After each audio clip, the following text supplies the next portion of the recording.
So whenever you can, you want to take a little nature walk. I am very lucky to live out where three canals connect, so it almost seems more like a lake. And there are always birds. And right now there is a little family of geese. So I can see the mama and the daddy, and it looks like 1, 2, 3, 4, maybe 5 babies.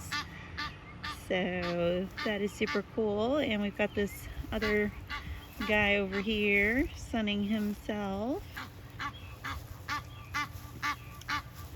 So if you are lucky enough to live in an area where you can come out and take a look, take a little walk, you can talk about water safety, and then you can always go back and go inside and draw a picture of what you see.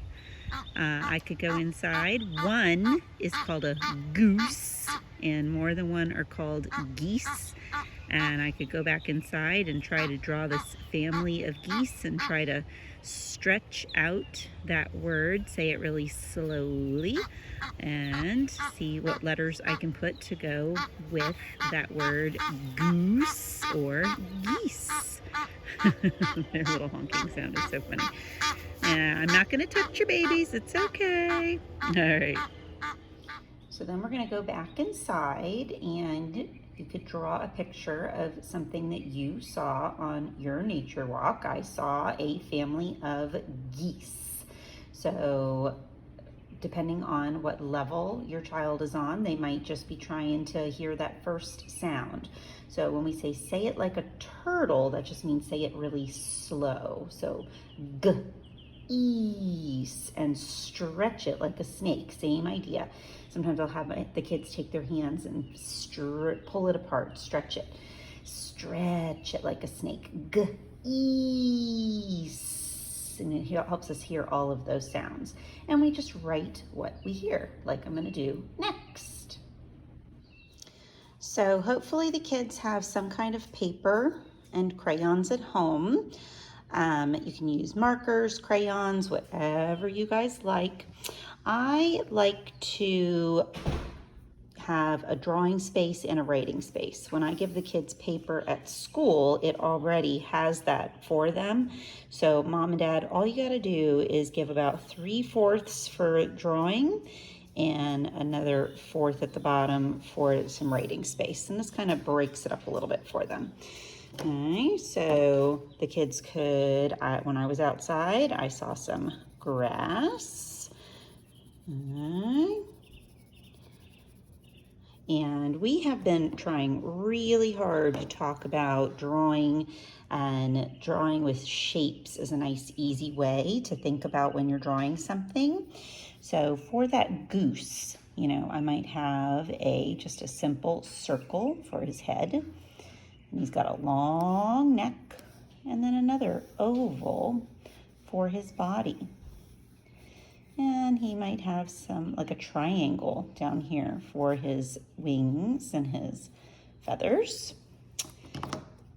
And then we might have another triangle for his beak and some feet.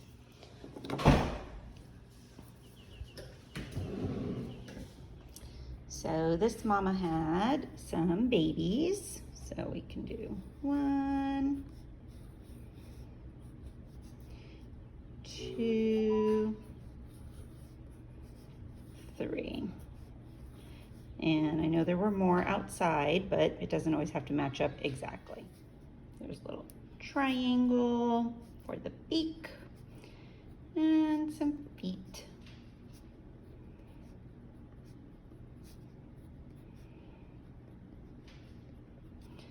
All right, and a little eye. And we can always say that the Papa and the other babies are off to the side over here where we just can't see them. Okay, so then we've got our drawing up here, and again, depending on what level the kids are on, some just might be trying to figure out what letter goes with g, geese. So we're going to start with that g sound is the letter G. It doesn't matter if it's capital or lowercase. So most of the kids will probably put a capital G, g for geese. You can give them a hint for like girl or gorilla. That's a good one that we use a lot. Trying to stretch out those sounds. G, E, S. So these are the only sounds that they hear. Even if they know that that's not how it's spelled, so some kids will recognize, I've seen that word before and I know it's not how it's spelled, that's okay because this is what they hear. Then I've got some other kids that are trying to work toward writing a sentence or even two. So if you're just trying to write one sentence, you can write it in this space. If you're trying to write two sentences, you can draw another little line to divide this space into two.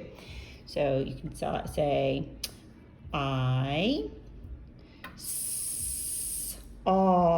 And when you do that word saw, if they put an O, that's okay. If they think it's an A, that's okay. They're more than likely not going to know that next letter that comes next, and that's okay. This is called, inventive spelling. We write what we hear.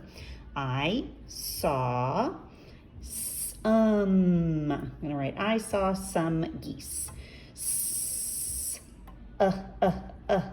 This is how most kids write the word some at first. I saw some geese. And then that's where we might put these letters geese. And then we've been trying to teach them about putting a period at the end to stop their sentence. All right, and then the teacher, the mom, the dad, whoever is helping, can come through and you can show them how to write it the right way. I saw some geese. And if we have some of the kids who are working on sight words, this would be a great sight word, and this would be a great sight word because you really cannot sound those out. So those would be two really good sight words that we would pick to go with what they're working on.